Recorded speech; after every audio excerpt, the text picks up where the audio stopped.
نور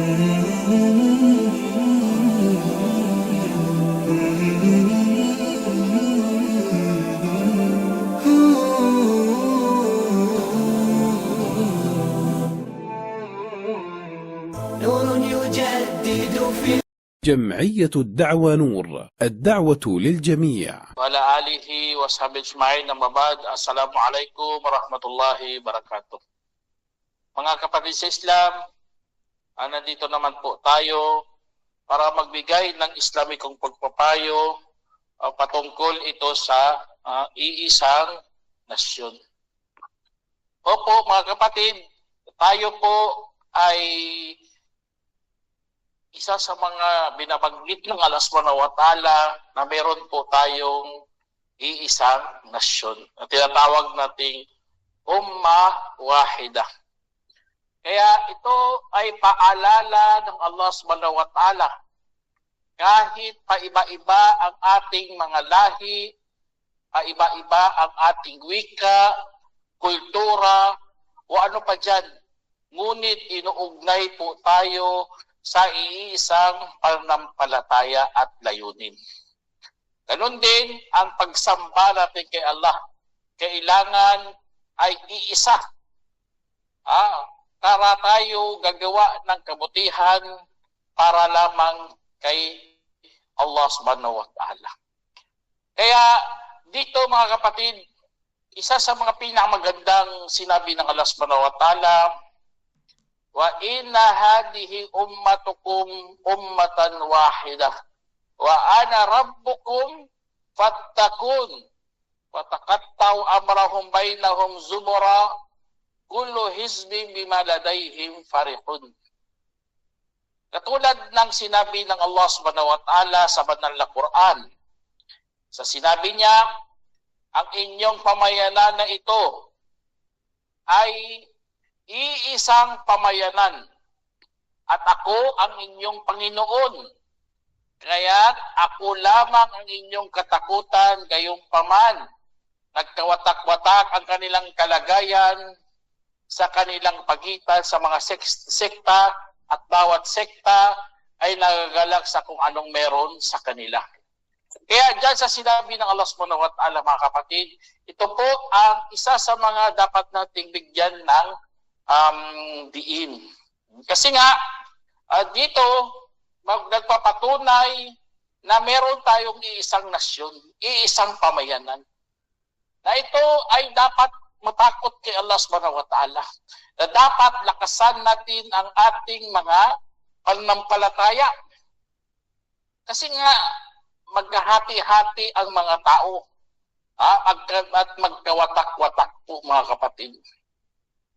Kaya meron siyang sinabi rin sa banal na Quran. Napakalinaw din. Sabi niya dito, inna hadhihi ummatukum ummatan wahida wa ana rabbukum fa'budun wa taqatta'u amrahum bainahum kullun ilayna raji'un. Sabi ng Allah, katotohanan ang inyong pamayanan na ito ay iisang nasyon at ako ang inyong Panginoon. At sambahin ninyo ako. Yun pala ang dahilan kung bakit po nagkaroon ng iisang pamayanan. Nagkaroon ng isang pamayanan para lamang sambahin si Allah Subhanahu wa Ta'ala sa iisang kaparaanan, sa iisang pananampalataya. Kasi nga lahat po tayo ay manunumbalik. Lahat kay Allah Subhanahu wa Ta'ala.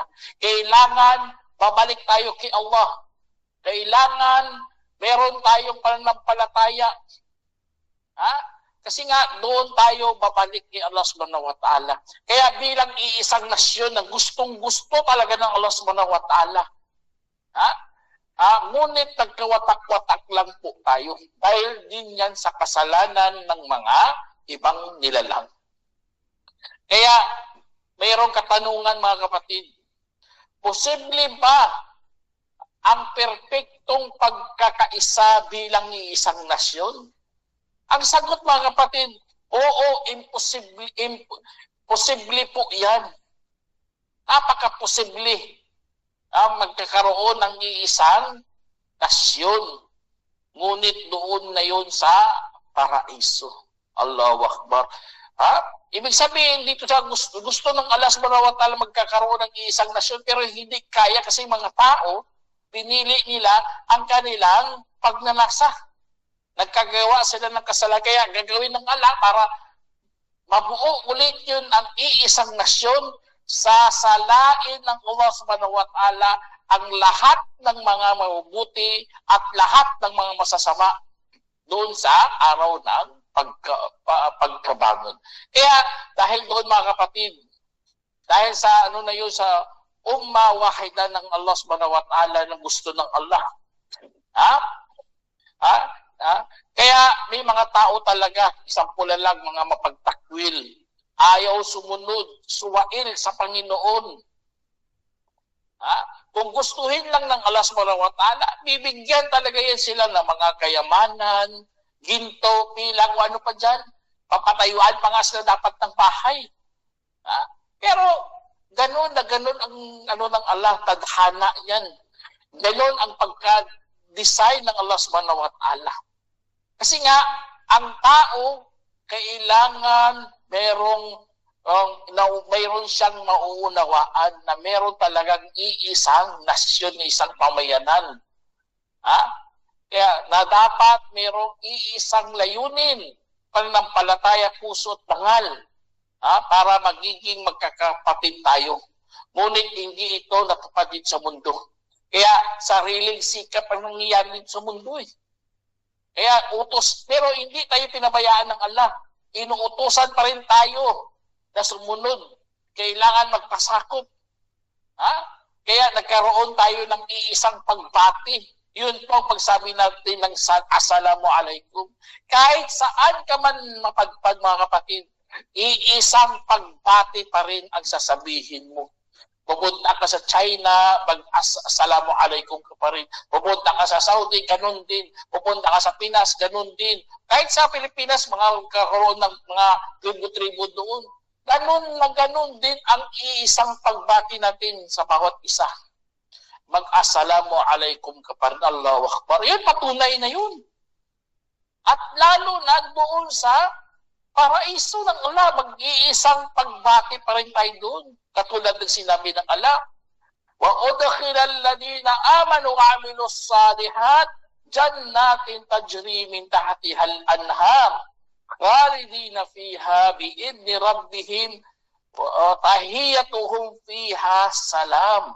Sinabi ng Allah, at papasukin ang mayaong sumasampalataya at gumagawa ng mga mabubuti sa mga halamanang meron doong umaagos mula sa ilalim ng mga ilog, at kung saan habang buhay sila doon sa kapahintulutan ng kanilang Panginoon, habang ang kanilang pagbati doon ay kapayapaan. Allah, kung tingnan nyo, hanggang paraiso yan, mayroon pa rin iisang pagbati. Hanggang paraiso, nag-assalamu alaikum ka pa rin. Allahu Akbar. Napakaganda mga kapatid. Mayroon na mga pagpapahiwating si Allah subhanahu wa ta'ala. Para malaman natin kaagad na ito ang iyong tinatahak ay tama. Kasi nga, meron siyang tinatawag na ugnayan sa iisang nasyon.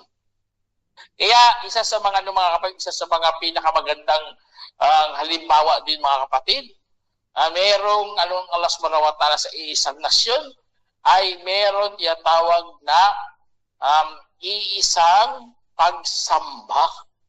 At tingnan nyo sa sala natin, Allahu Akbar, magkatulad sa ibang lugar. At lalo na mga naunang mga propeta.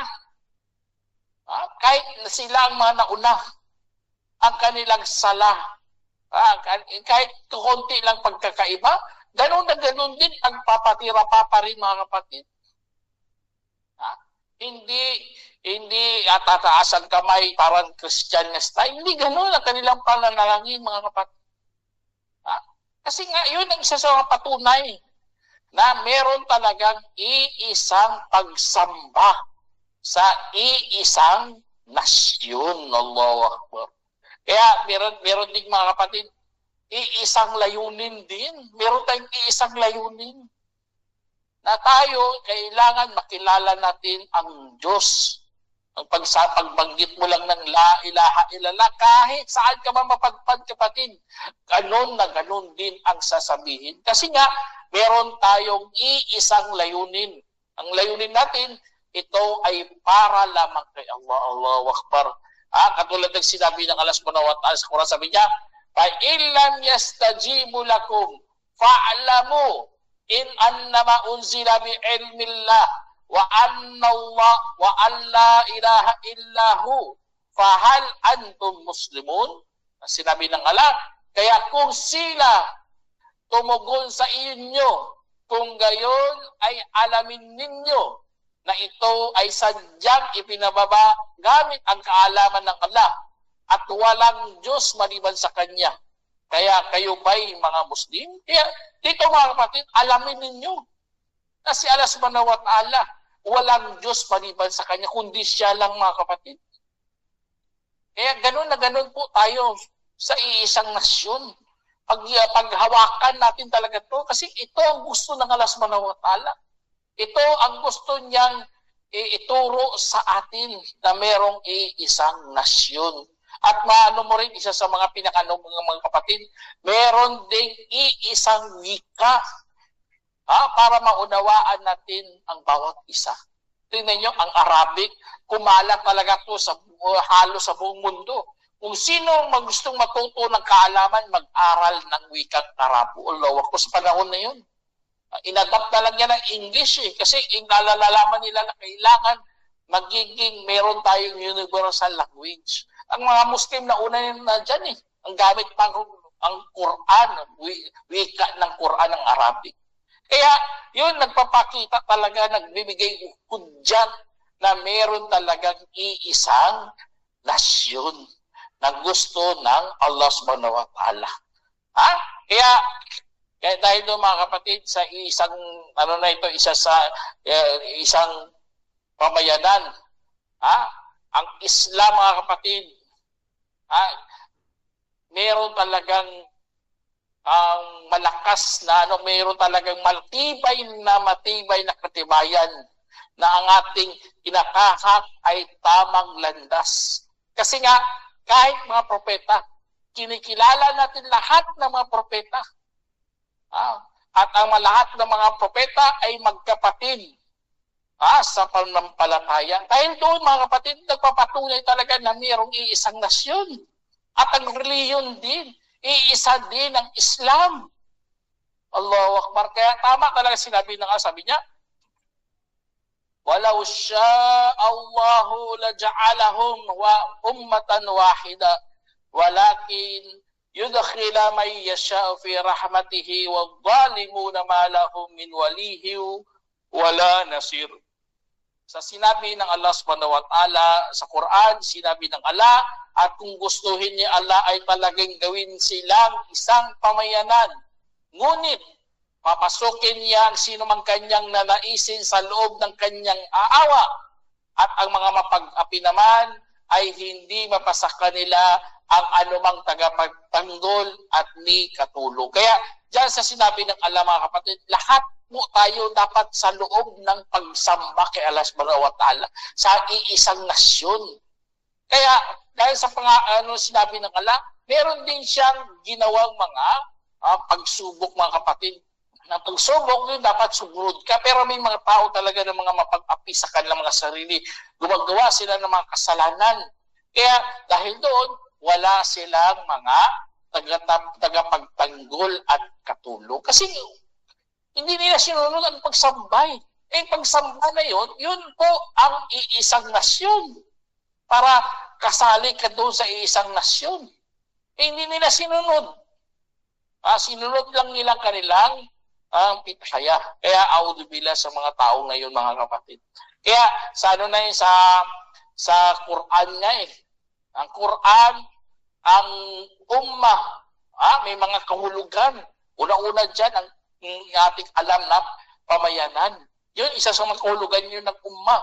Meron ding ang ummah nagpapahiwatig din na reliyon o kaparaanan. Tingnan nyo, kaparaan, reliyon. Kasi sa isang pamayanan, kung sila ay mga tagasunod kay Allah, yun nagpapakita talaga ng kanilang reliyon. At kapanahunan. Kaya ganun na ganun mga kapatid, napaka-importante talaga sa akin yun. Kaya dapat mula sa simula hanggang sa katapusan, at yun ang pinakita ng ating reliyong Islam. Kasi nga, iisang nasyon, sa iisang relihiyon, sa iisang kaparaanan, kahit magkaiba-iba ang panahon. Kaya, yun ang isa sa mga ng Allah subhanahu wa ta'ala. Kaya, ang diwa ng iisang pamayanan ay dapat meron tayong pagmamalasakit sa bawat isa. Sa sayaman o at sa hirap. Kasi nga tayo, kailangan grupo tayo eh. Dapat magtutulungan tayo sa paggawa ng kabutihan. Magpapalakas tayo sa pagtuturo. At mga ating magkakulangan, matabunan ng ating mga matutugunan ng ating mga kakulangan. At ito ay pagpapaalala rin, pinapaalalahanan natin ating mga sarili para mabuo ulit ang isang nasyon. Kung hindi man dito matupad din sa mundo, ay doon po matutupad sa kabilang buhay. Kaya yun isa sa mga ng katuruan ng Islam, mga kapatid. Kaya merong sinabi rin si Allah subhanahu wa ta'ala sa banal na Quran. Sabi niya sa banal na Quran, sabi niya, Kul inna hayati wa nusuki wa mahyaya wa mati lillahi rabbil alamin. At sinabi ng Allah subhanahu wa ta'ala sa banal na Quran, sabihin mo, katotohanan, ang aking buhay at aking kamatayan at ang aking pagdarasal at ang aking kamatayan ay para lamang kay Allah. Kaya kung para lamang kay Allah, mga kapatid, doon po tayong nagkakaroon ng pagmamalasakit sa bawat isa. Kasi lahat ng ating mga gusto, lahat ng mga pananagutan natin, inuukol natin kay Allah subhanahu wa ta'ala. Kaya ipanatili dapat natin ang nasyon na ito. Sa pagsamba, sa pagtuturo, sa pagpapadalisay, sa pagpapakabuti. Kasi ang Allah subhanahu wa ta'ala gusto niya, kaya nagpapadala nga siya ng mga propeta.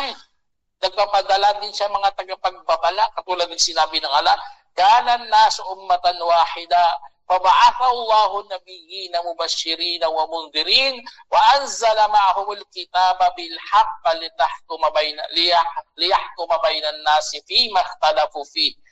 Sinabi ng Allah, at ang sangkatauhan dati ay iisang nasyon.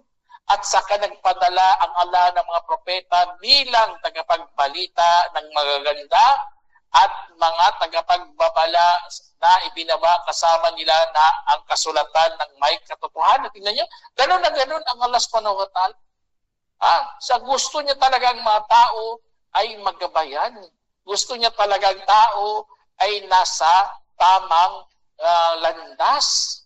Nagpapadala talaga siya ng mga propeta, mga kapatid. Ngunit ang mga tao, doon sila, sinasalungat nila ito, tinututulan nila itong iisang nasyon. Gusto nila sila kasing mamuno. Gusto nila silang gagawa ng batas. Gusto nila pasunod ang kanilang mga gusto. Kaya tuloy, nagkawatak-watak ito, mga kapatid, dahil dyan sa kanilang mga pinanggagawa. Pero ang gusto ng Allah subhanahu wa ta'ala, gusto niya talaga na gabayan ang tao sa iisang nasyon hanggang sa kabilang buhay. Allahu Akbar. Kasi sa kabilang buhay, yun po ang paraiso. Kasi perfecto na doon eh. Kaya dapat bilang mga Muslim, mga kapatid, kung gusto mo talaga isabuhay ang iisang nasyon sa ating mga puso, dapat hindi tayo mabilis magmusga. Dapat mabilis kang mag-unawa, lalo na sa panahon natin, mga kapatid. Huwag kang palahusga. Katulad ng ginagawa ng mga tao, iniikisan nilang mga mga ibang tao. Hindi pwede yung ikisan mo ibang tao. Ha? Dapat mabilis kang mag-unaw. Unawain mo muna bago mo siya i-condemn, mga kapatid. Kaya dapat hindi tayo nag-iiwanan. Dapat tayo nagsasama-sama sa iisang layunin na ito. At hindi lang dapat salita ang pananampalataya. Dapat makikita yan sa gawa, sa tulong, sa payo, panalangin para sa kapwa. Kaya ganun ang mga Muslim, mga kapatid. Ganun ang iisang nasyon. Inaanyayahan ang mga tao. Kasi kung ikaw lang nag-isa na Muslim, subhanallah, ikaw ang kawawa. Dapat merong interactive ang iyong pananampalataya. Dapat meron kang kausap, meron kang tinitignan, meron kang inalagaan. Ganun ang ating relihiyon. Kaya dapat inaanyayahan mo ang tao sa iisang nasyon. Sinabi ng Allah subhanahu wa ta'ala, sabi niya, amittahadu min dunihi aliyatan kul hatu burhanakum hadha dhikrun man ma'iya wa dhikrun min qabli bal aktsaruhum la ya'lamuna al-haqqa wa hum mu'ridun. Tingnan niyo, sinabi ng Allah, o kumuha pa sila bukod sa kanya ng iba pang mga Diyos. Sabihin mo, ilabas ninyo ang inyong katibayan. Paalala ito sa sinumang kasama ko at paalala sa sinong bago pa sa akin. Pagkus karamihan sa kanila ay hindi nakakaalam sa katotohanan at saka sila ay tumututol. Tingnan niyo, mga kapatid, ganun na ganun, mga kapatid. Ang mga nauna, ganun, pagkaisa lang talaga paalala, mga alaala nila noon. Ganun ginagamit rin natin bilang mga kwentos o pagpapayo. Kasi nga, katunay yon na mayroong iisang nasyon, mga kapatid. Kaya mga propeta, alhamdulillah, alam natin kanilang mga kwento. May si propeta Ibrahim, propeta Moses, si propeta Adam, o sino pa dyan mga nauna sa kay Prophet Muhammad Sallam. Kasi nga, ugnayan yan nagkaugnay mula simula hanggang katapusan. Kasi nagkamuklod-muklod nga ang mga propeta. Hindi gumawa ng panibagong relihiyon katulad ng ginagawa ng mga Christian. Sabi nila, ang naunang relihiyon yun po ang Judaismo. Subhanallah. Kung nag-iisip lang sila, mga kapatid, hindi dapat nila sabihin ganun, Judaismo, tapos pagpatay ni Kristo, naging Kristiyano na. Nagpa kayo ulit ng bagong nasyon, subhanallah. Hindi ganun dapat, mga kapatid. Kasi nga, ganun ang dapat malinis talagang background hanggang katapusan, ganun pa rin. Yun ang tinutukoy ng Ummah Wahida, iisang nasyon. Allahu Akbar. Kaya, sa pag-anyaya, mga kapatid, yun ang ating reliyon. Kasi meron bang back record, meron kapag tumingin sa liko, ano pa rin? Si Prophet Ibrahim a.s. Nagiging huwaran nga siya ng isang pamayanan. Kasi nga, sa kanyang pagsusumikap, mga kapatid, tingnan nyo, kahit siya mag-iisa lang, tinawag pa rin siya ni Allah subhanahu wa ta'ala na, Inna Ibrahim kana ummatan qanitan lillah.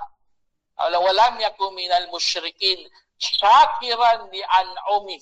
Istabahu wa hadahu ila siratim mustaqim. Sinabi ng Allah, katunayan si Ibrahim ay isang pamayanan na masunurin para kay Allah na naninindigan at hindi naging kabilang sa mga papagtambal, papagpasalamat para sa kanyang mga biyaya.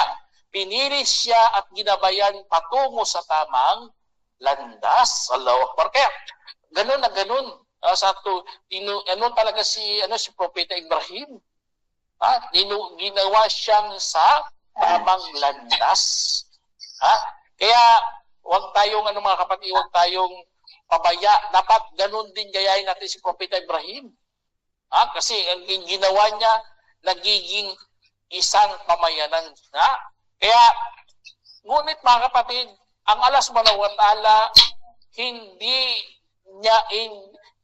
hindi kayang pigilan ang balak ng Allah. Hindi kayang pigilan kahit kanino. Meron siyang balak na iba.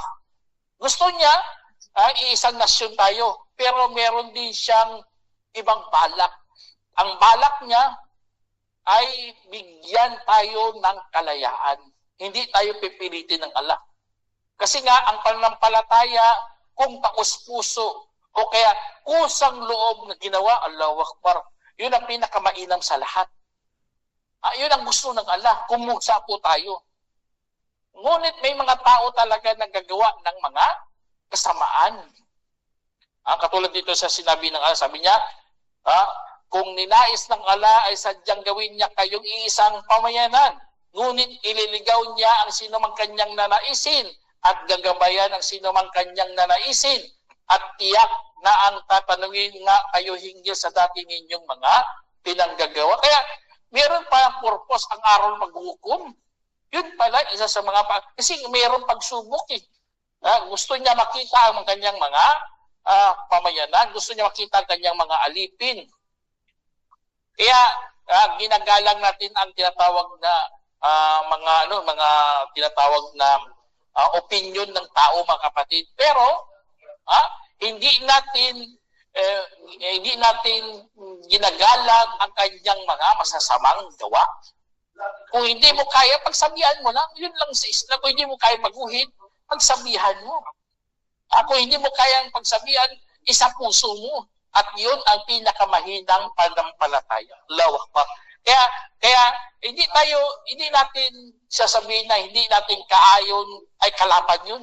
Hindi natin sinasabi ganun. Pero dahil sa kalawakan ng turo ng Islam, sa pagsasalungat ng mga karamihan sa mga mga kapatid, nasisira ang tamang paghugali ng tao. Kaya yun ang isa sa mga dapat nating pag-isipan.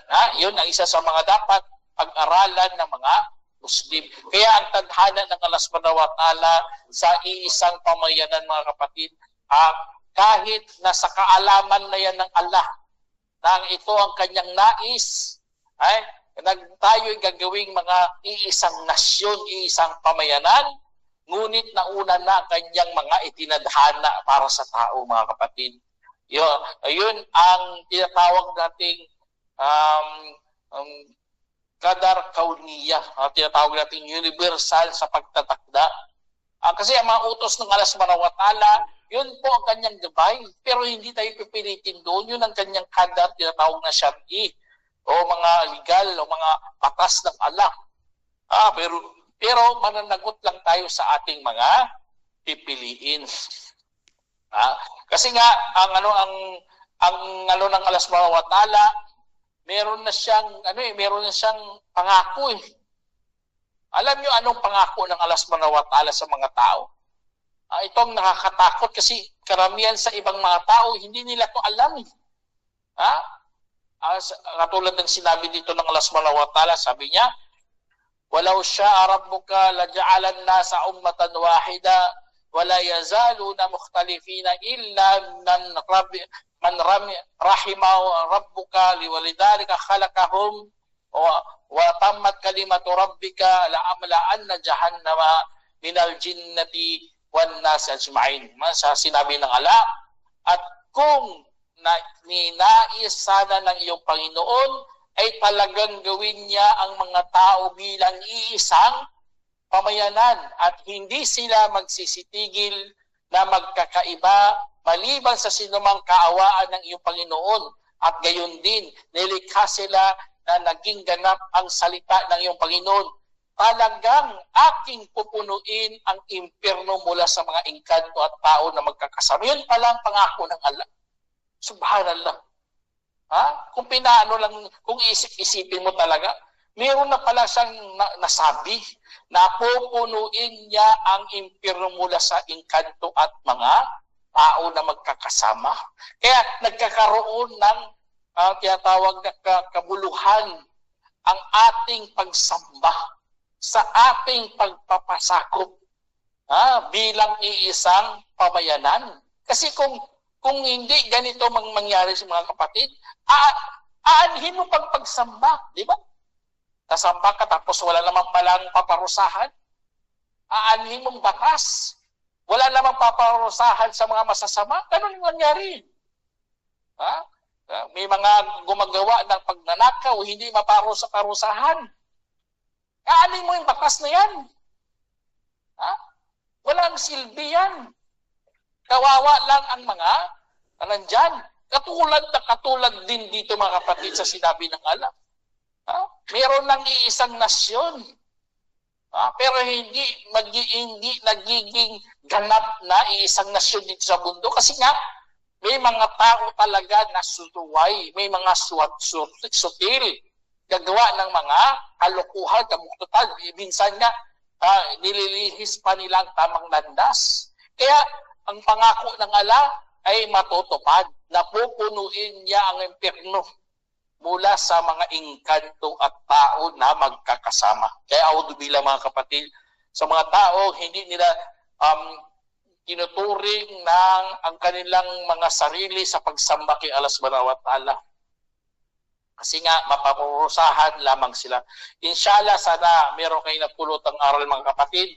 Hanggang dito na lang. Assalamualaikum warahmatullahi wabarakatuh.